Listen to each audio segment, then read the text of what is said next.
अवाजी समातुन ताई radio voice of Sindh London.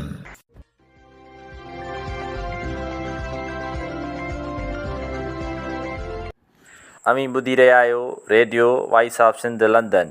अवां जी ख़िदमत में प्रोग्राम पेश करियूं था ख़बरुनि जी दुनिया। 6 सेप्टेम्बर 2025 छंछर जे ॾींहुं प्रोग्राम ख़बरुनि जी दुनिया साण करे आऊं अवां जी ख़िदमत में हाज़िर वहीद मुस्तफ़ा। सभ खां पहिरियां पेश करियूं था ख़ासि ख़बरूं। सैयद ज़ैन शाह ते केस दाख़िल थियण ख़िलाफ़ SUP पारां आचर ते सॼी सिंध में एहतजाज जो ऐलान। क़ौम परस्त अॻवाननि रियाज़ अली चांडियो, सनान ख़ान, नियाज़ कालाणी STP तरफ़ां ज़ैन शाह ते केस दाख़िल करण जी सख़्तु मज़म्मत। जीअं सिंध क़ौमी पार्टी पारां 7 सेप्टेम्बर ते टंडे मोहम्मद ख़ान में डेमनि, केनालनि ऐं कारपोरेट फार्मिंग ख़िलाफ़ बुख हड़ताल कई वेंदी। पार्टी चेयरमैन नवाज़ ख़ान ज़ौर जी प्रेस कॉन्फ्रेंस। हाणे पेश करियूं था तफ़सीली ख़बरूं। सिंध यूनाइटेड पार्टी जे मरकज़ी सदर ऐं सिंधु दरिया बचाव तहरीक कन्वेनर सैयद ज़ैन शाह ख़िलाफ़ लूणी कोट ऐं कोटड़ी थाणे ते दाख़िल कयल ॿिनि अलॻि अलॻि कूड़ियुनि ऐं मन घड़त FIR जी सख़्तु लफ़्ज़नि में मज़म्मत कंदे उन्हीअ खे सिंध हुकूमत ऐं फ़ाशिस्ट सोच, इंतकामी सियासत ऐं जमहूरी क़दरनि ते खुलियल हमिलो क़रार ॾिनो वियो आहे। सिंध यूनाइटेड पार्टी जे मरकज़ी तर्जुमान एडवोकेट ख्वाजा नदीम अहमद जारी कयल पार्टी जे प्रेस बयान में चयो आहे त कूड़ा केस ऐं FIRs सिंध यूनाइटेड पार्टी हेठि रिॼाए नथा सघनि। सिंध हुकूमत पंहिंजी शिकस्त ऐं नाकामियुनि खे लिकाइण लाइ किरियल हुरबा इस्तेमालु करे रही आहे। 31 अगस्त ते लूणीकोट वेझो सिंध यूनाइटेड पार्टी पारां को बि एहतजाज न कयो वियो। FIRs में जंहिं तारीख़ ऐं वक़्त जो ज़िक्र थियल आहे उन वक़्तु सैयद ज़ैन शाह मोरो में हज़ारे माण्हुनि सां गॾु जलसे में मौजूदु हो। लूणीकोट ऐं मोरो जे विच में फ़ासिलो घटि में घटि 3 कलाकनि जो आहे।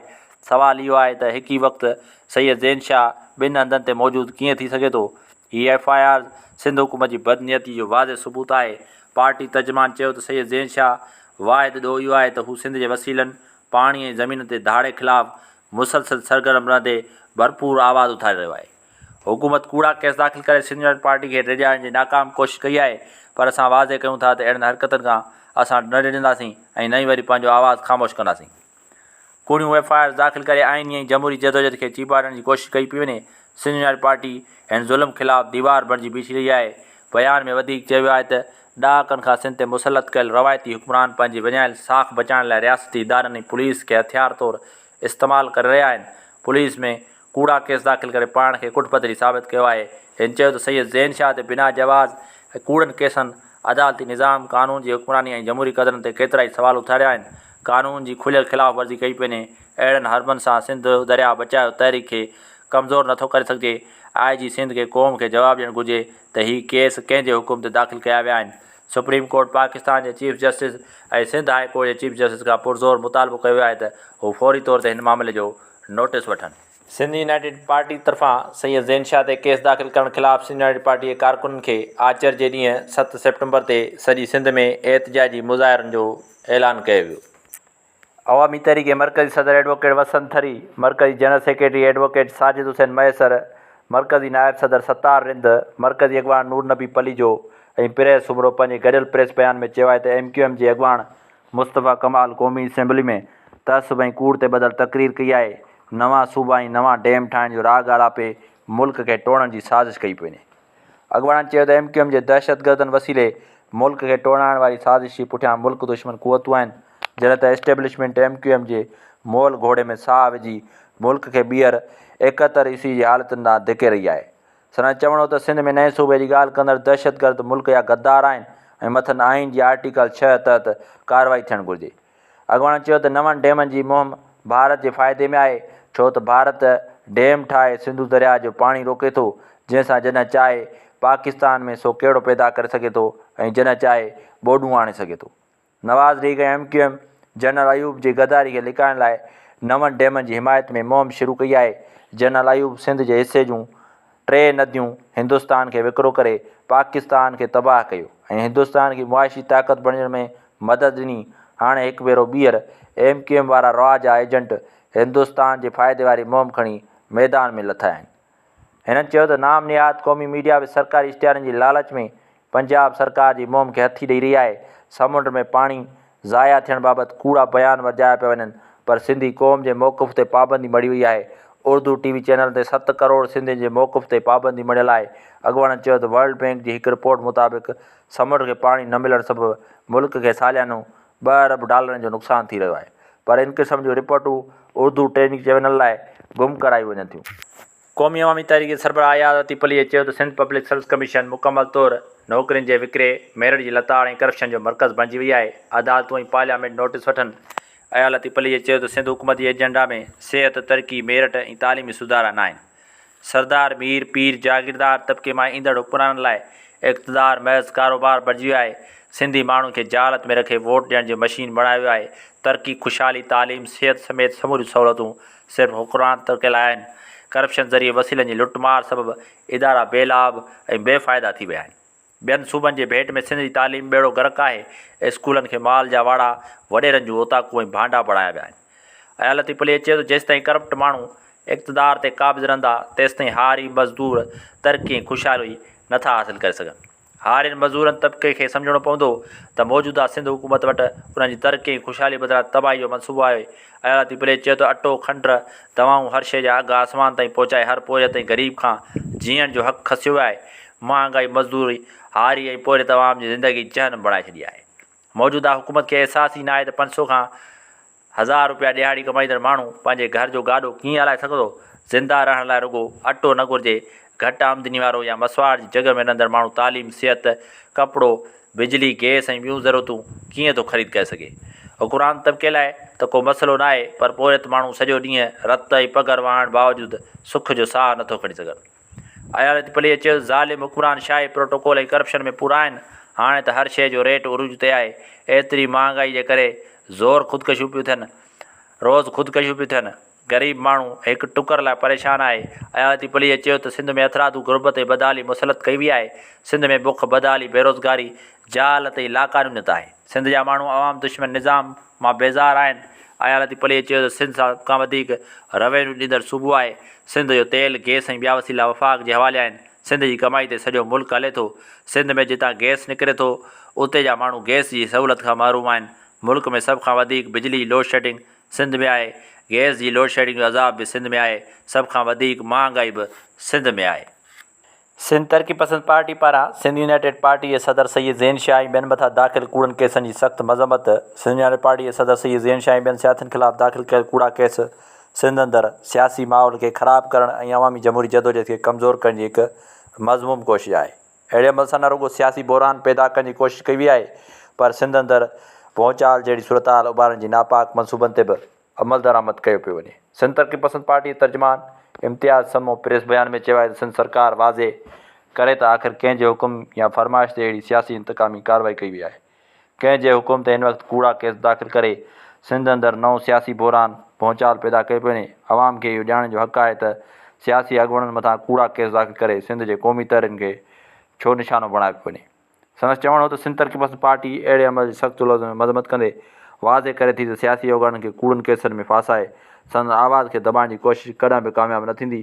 प्रेस बयान में वधीक चयो वियो त सिंध तरक़ी पसंद पार्टी मुतालबो करे थी फौरी तौर ते सैयद ज़ैन शाह ऐं ॿियनि साथियुनि ख़िलाफ़ु दाख़िल कयल कूड़ा केस वापसि वरिता वञनि। एडवोकेट मोहम्मद ख़ान शेख चयो त सिंध जा हुक्मरानों साईं ज़ैन शाह जे ख़िलाफ़ु कूड़ी FIR दाख़िल कराए तव्हां वॾो तीर हणी छॾियो आहे। FIR में जेको लिखियलु आहे उनखे केरु तस्लीम बि कोन थो करे सघे त सुपर हाईवे ते साईं ज़ैन शाह 35 माण्हुनि सां गॾु रोड ब्लॉक कयो ऐं हिकिड़ी मोबाइल अचण ते सभु फ़रार थी विया।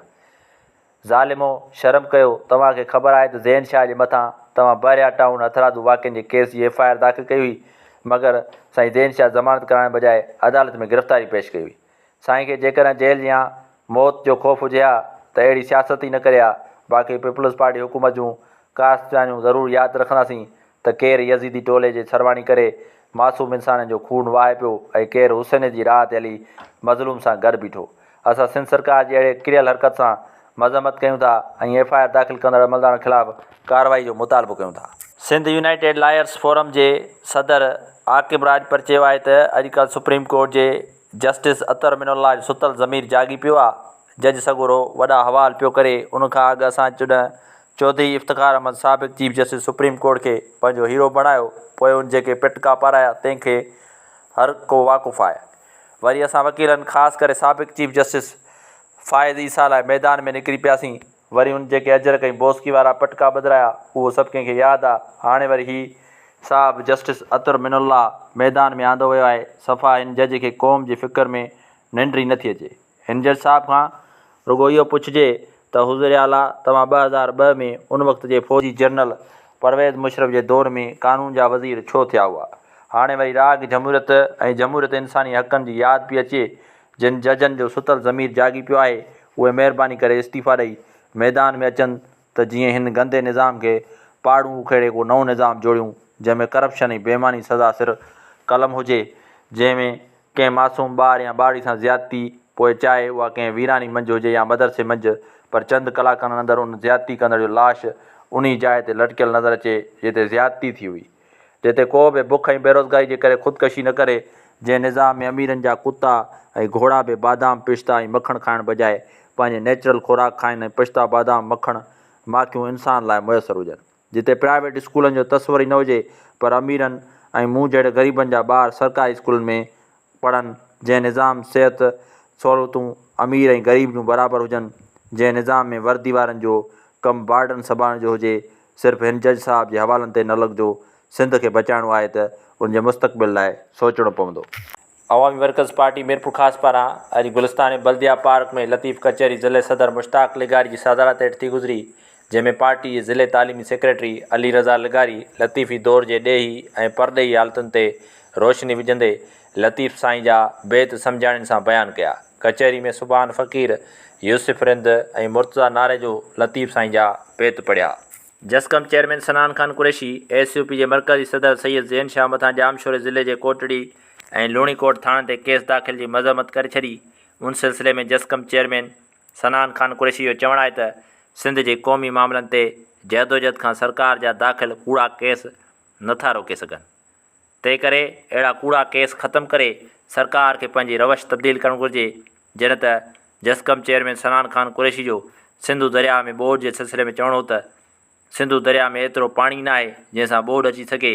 हीउ पाणी त 1991 जे पाणी ठाह जेतिरो बि न आहे। एकाना जे पाणी ठाह मुताबिक़ कोटड़ी खां हेठि 10 मिलियन एकड़ फुट पाणी ॿारहां छॾिणो आहे, जंहिं मुताबिक़ त सॼो साल रोज़ानो 14,000 क्यूसिक हेठि वञे या तक़रीबन 55,000 क्यूसिक सो ॾींहं ताईं हेठि वेंदो रहे। जसकम चेयरमैन सनान खान कुरैशी वधीक चयो आहे त तंहिं हूंदे बि सरकार खे सिंधु दरिया जे कमज़ोर किनारे खे मज़बूत करण लाइ ख़ासि उपाउ वठणु घुरिजनि। दरिया जे कचे में आबाद लखे माण्हुनि खे सुके ते आबाद करे खेनि समूरो इंसानी ज़िंदगी जूं सहूलियतूं फ़राहम कयूं वञनि। जीअं सिंध मां जे चेयरमैन रियाज़ अली चांडियो जारी कयल बयान में SUP सदर सैयद ज़ैन शाह ते दाख़िल कयल कूड़नि केसनि जी मज़म्मत कंदे चयो आहे त सिंध में क़ौमपरस्त क़यादत ऐं कारकुननि ख़िलाफ़ु इंतकामी कार्रवायूं पीपल्स पार्टी सरकार जी आमराना हथकंडनि जी अकासी कनि थियूं। सिंध में ज़ुल्म जो राज मढ़ियल आहे, जेको ज़ुल्म ख़िलाफ़ु आवाज़ उथारे थो। सिंध में ज़रदारी माफ़िया जे ज़रिए जेका बर्बादी कई वई आहे उहा बंदि करियो त केस दाख़िल कया वञनि था। असीं चऊं था असांजे दरिया कुदरती वसीलनि जी ज़मीन ते कब्ज़ो पियो कयो वञे, उन आवाज़ उथारण जे ॾोह में असांजी रस्ता रोक कई थी वञे। हिकु पासे धाड़ेल मंशात खोर ऐं क्रिमिनल्स मड़िया विया आहिनि, सरकारी दहशतगर्दी ज़रिए माण्हुनि खे ख़ौफ़ज़दा कयो पियो वञे, त ॿिए तरफ़ क़ौमपरस्तनि ख़िलाफ़ु कार्रवायूं तेज़ कयूं वियूं आहिनि। हीअ हुकूमती जबर क़बूल न आहे। असांजी पुरअमन जदोजहद जारी रहंदी। जीअं सिंध मां जे वाइस चेयरमैन सैयद नवाज़ शाह बाडाई चयो आहे त सॼी सिंध पुलिस स्टेट बणियल आहे। जीअं सिंध माज़ ख़िलाफ़ु अण ऐलानियल ऑपरेशन जारी आहे। टंडोलयार प्रेस क्लब में मीडिया सां ॻाल्हाईंदे नवाज़ शाह बाडाई चयो त जीअं सिंध माज़ कराची डिवीज़न जे सदर ज़मीन हाजारनि खे घर ते मुसलसल पुलिस ऐं रेंजर्स चढ़ायूं करे खेसि इंतकामी कार्रवाइयुनि जो निशानो बणायो वियो आहे।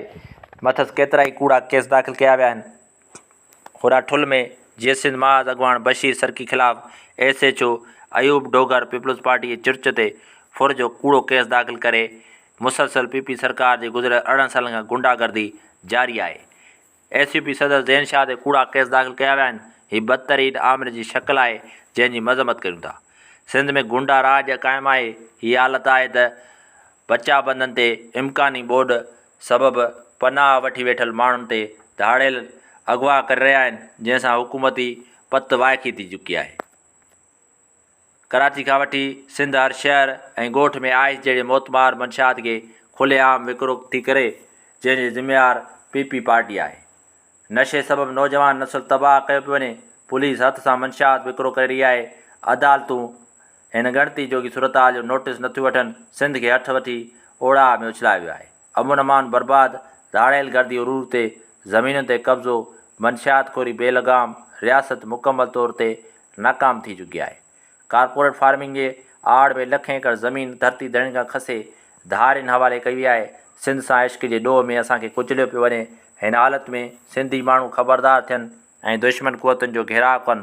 ॿी सूरत में पंहिंजो क़ौमी वजूद विञाईंदासीं। नवाज़ शाह भाॾाई वधीक चयो त हिकु दफ़ो ॿीहर दरिया खे कट हणी पीपल्स पार्टी सिंध खे ॿोड़ण जूं तयारियूं करे रही आहे।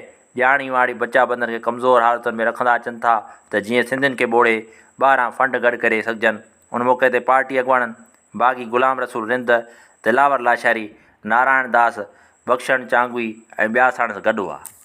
हुक्मरान अंधे घोड़े ते सवार आहिनि, उन करे सही ग़लति में तमीज़ करण बिना हू फ़क़ति पंहिंजे मक़सद ख़ातिर बग़ैर कंहिं जवाज़ जे मन गढ़ंत केस आहे। उहो सम्झनि था त सिंध सां मोहबत कंदड़ उन्हनि कूड़नि केसनि खां डिॼी हक़ ऐं सच चवणु छॾे ॾींदा। कॉम्पर्स केसनि खां कंहिं बि दौर में परेशान न थिया आहिनि ऐं नई हक़ सच जी राह ते हलणु छॾियो आहे। सिंध यूनाइटेड पार्टी सदर सैयद ज़ैन शाह मथां दाख़िल कयल कूड़नि केसनि जी सख़्त लफ़्ज़नि में मज़म्मत कंदे क़ौमी कारकुन खे अपील कयूं था त सिंध यूनाइटेड पार्टी तरफ़ां जेको बि एहतिजाजी सॾु अचे उनमें पुरअमन तौरु भरपूर शिरकत कनि। जसकम शहीद बशीर खान मरकज़। सिंध यूनाइटेड पार्टी सदर सैयद ज़ैन शाह ख़िलाफ़ कोटड़ी थाणे ते केस दाख़िल करण ख़िलाफ़ SUP कलंदर शहबाज़ CNG खां कोटड़ीअ ताईं एहतिजाजी रैली कढे कोटड़ी थाणे साम्हूं मुज़ाहिरो कयो वियो। SUP तालके कोटड़ी पारां SUP सदर ख़िलाफ़ केस दाख़िल करण ते कोटड़ी खां एहतिजाजी रैली कढे मुज़ाहिरो कंदड़ सख़्त नारेबाज़ी कई। उन मौक़े ते अॻुवाणनि ख़ालिद लाशारी, शमशाद मेणू, यार खान चाचड़, मीर बुलेदी ऐं ॿियनि चयो त SUP सदर मथां कूड़ियूं FIRूं दाख़िल करण जो मक़सदु सिंध पुलिस हिन वक़्तु पीपल्स पार्टी जो वंगारू बणियल आहे। इन्हनि चयो ज़ैन शाह मथां दाख़िल केस ख़तमु न कया विया त एहतिजाज जो दाइरो वधायो वेंदो। कारपोरेट फार्मिंग सिंधु दरिया मथां केनाल अॾणु मेरवट जे लताड़ ऐं इदारनि में बदउनवानी ख़िलाफ़ क़ौमी अवामी तहरीक पारां ज़िले सदर मीर मोहम्मद मंगी, जनरल सेक्रेटरी रसूल बख्श लिगारी, मौला बख्श कीरियो, फेरोज़ लिगारी ऐं ॿियनि जी अॻुवाणी में सकरन प्रेस क्लब में एहतिजाज करे सख़्त नारेबाज़ी कई वई। उन मौक़े ते अॻुवाणनि पंहिंजे अलॻि अलॻि तक़रीर में चयो त सिंध जी माली वसीलनि समेत ज़मीननि ते कारपोरेट फार्मिंग नाले ते कब्ज़ा कया पिया वञनि। सिंधु दरिया मथां नवां गैर क़ानूनी केनाल ठाहे सिंध जे पाणी ते धाणो आयो पियो वञे। हिननि चयो त सिंध जूं ज़मीनूं सुकी रहियूं आहिनि, फ़सलुनि जा अघ घटि करे माण्हुनि जी ज़राअत खे तबाह कयो वियो आहे। हिननि चयो त ॿिए तरफ़ सिंध जे इदारनि में बदउनवानी सबबि करप्शन उरूज ते आहे। ॻरी रिश्वत सिफ़ारिश ऐं पंहिंजा नवाज़ी हेठि नाअहिल माण्हुनि खे नौकरियूं ॾेई मेड़ जी लतार कई पई वञे। अहिड़ियुनि हालतुनि सबबि नौजवान मायूस थी ख़ुदकशियूं करे रहिया आहिनि। हुन चयो त क़ौमी अवामी तहरीक हमेशह आवाज़ु बुलंद कयो आहे। जेसि ताईं सिंध खे पंहिंजा हक़ न मिलंदा असां सरापा एहतिजाज रहंदासीं। एहतिजाज में जुनैद मंगी, फयाज़ लिगारी, शोएब लिगारी समेत ॿियनि कारकुननि शिरकत कई। उबैदुल्ला सिंधी स्टडी सर्कल जामशोरे जी 6हीं कड़ी सूमर 8 सेप्टेम्बर 2025 लेख तब्दीली ॾांहुं वेंदड़ रस्ता ऐं मुतहरिक नौजवान जी सघ खे अमल सां सलाहिजे। लेखक नसीर मेमण किताब सिंध जो केस सिंध सागर पार्टी जामशोरे पारां सूमर 8 सेप्टेम्बर 2025 ते शाम जो 4 वॻे उबैदुल्ला सिंधी स्टडी सर्कल जी 4थीं वेहक Sindh university employees housing society phase 1 जामशोरे में थींदी। मेज़बान हूंदो मोहतरम फ़हीम नुनारी। उबैदुल्ला सिंधी स्टडी सर्कल जामशोरे 6हीं वेहक में मोहतरम नसीर मेमण जे किताब सिंध जो केस मां संदसि लेख तब्दीली ॾांहुं वेंदड़ रस्ता ऐं मुतहरिक नौजवाननि जी सघ खे अमल सां सलाहिजे जो इबियास कयो वेंदो। उन मौक़े ते सिंध स्टडी डायरी पारां मोहतरम सारंग महर जी सालगिरह पिणु मल्हाई वेंदी। खैरपुर हैदर मंज़िल ते GSN तहरीक जे चेयरमैन शबीर अहमद जमाली खे उमिरि जी साद हासिल करे अचणु। GSN तहरीक जो चेयरमैन चूंडण ते सियासी समाजी तौरु सिविल सोसाइटी वुकला साथी कारोबारी शख़्सियतुनि जे हैदर मंज़िल ते आमद, जंहिंमें मशहूर कानूनदाद इमदाद अली खमीसाणी, GSN तहरीक जे अॻूणे मरकज़ी जनरल सेक्रेटरी अब्दुल क़यूम अबड़ो, शोएब शम्स शाहणी, यूनिस अबड़ो, समाजी अॻुवान वक़ार अहमद फलपटो, डॉक्टर फरीद काज़ी, मोहम्मद ख़ान जूणे जो समेत केतिरनि ई माण्हुनि पारां हैदर मंज़िल ते पहुती GSN तहरीक जे चेयरमैन शबीर अहमद जमाली खे मुबारकूं ॾिनियूं। ठुल में GSN बाज़ अॻुवान कामरेड बशीर सरकी मथां कूड़ो केस दाख़िल थियण ख़िलाफ़ ठुल प्रेस क्लब अॻियां जसकम SUP GSN बाज़ सिविल सोसाइटी मुख़्तलिफ़ सियासी तंज़ीमुनि तरफ़ां एहतिजाज SHO अयूब डोगर खे हटाइण ताईं एहतिजाज जारी रखण जो ऐलान कयो वियो। GSN क़ौमी पार्टी चेयरमैन नवाज़ खान ज़ौहर पंहिंजे साथियुनि सां गॾु प्रेस कॉन्फ्रेंस कंदे चयो त 7 सेप्टेम्बर ते टंडो मोहम्मद ख़ान प्रेस क्लब अॻियां हिकु एहतजाज कयो वेंदो, जंहिंजी अवां सिंध दोस्त कलम धड़नि ऐं सियासी समाजी शहरनि खे दावत ॾिजे थी। हुन वधीक चयो त तमामु घणे वक़्त खां सिंध जे मुफ़ादनि ख़िलाफ़ साज़िशूं थियनि पियूं, जेके दरिया दुश्मन माहौलियात ऐं इकोसिस्टम जी तबाही जो कारण आहिनि। वायरो जीअं सिंध सभ खां पहिरीं त हमेशह वांगुरु हिन भेरे बि तव्हां दोस्तनि जो थोराइतो आहियां जो जॾहिं बि हिते अचूं था त अव्हां जी मरफ़त असांजे आवाज़ खे सघ मिले थी ऐं उहो असराइतो थी पए थो। ऐं अॼु हिते अचण जो जेको अहम मक़सदु आहे उहो इहो बि आहे त तव्हांखे दावत ॾिजे जो GSN क़ौमी पार्टी पारां 7 तारीख़ ते 7 सेप्टेम्बर ते प्रेस क्लब जे ॿाहिरां टंडो मोहम्मद ख़ान में असां बुख हड़ताल रखी आहे। त इन जी प्रेस क्लब जे समूरनि साथियुनि खे दोस्तनि खे दावत आहे, जेके मौजूदु आहियो जेके न आहिनि उन्हनि खे बि तव्हांजी मरफ़त सभिनी खे त ज़रूरु उन में असां सां ॿाह मिली थिजो। त हिते हिकिड़े तमामु वॾे वक़्त खां वठी करे हिकिड़ियूं अहिड़ियूं एजेंडाऊं, हिकिड़ियूं अहिड़ियूं रिथाऊं ऐं अहिड़ा मनसूबा साम्हूं आंदा था वञनि जेके सिंधी क़ौम जे मफ़ादनि जे सरासर उबतड़ आहिनि।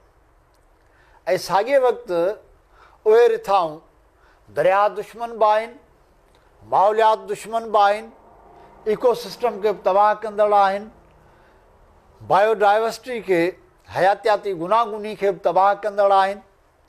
ऐं उहे असांजे माण्हुनि जी मुइशत ते, उन्हनि जी ज़िंदगी ते, असांजी ज़राअत ते, वेंदे असां वारे सॼे छोड़ वारे इलाइक़े ते ख़तरनाक असर मुर्तब थियूं कनि।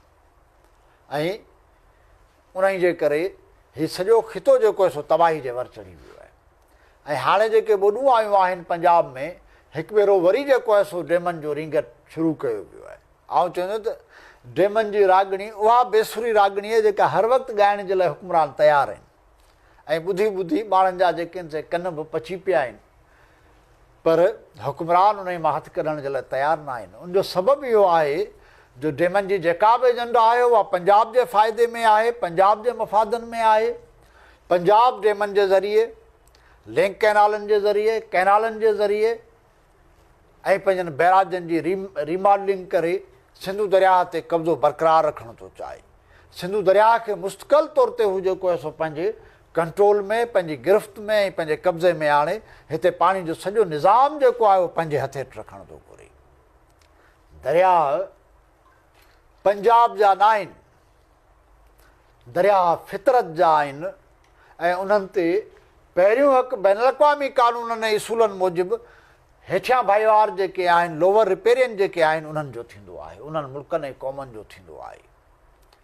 ऐं पंजाब खे इहो को बि इख़्तियार ऐं हक़ु कोन्हे तो सिंधु दरिया ऐं उन सां लाॻापियल जेके बि दरिया आहिनि उन्हनि ते डैम ठाहे या उन्हनि ते कैनाल ठाहे। हींअर हिकु भेरो ॿीहर जेको आहे सो कालाबाग डैम जो रिंगट शुरू कयो वियो आहे।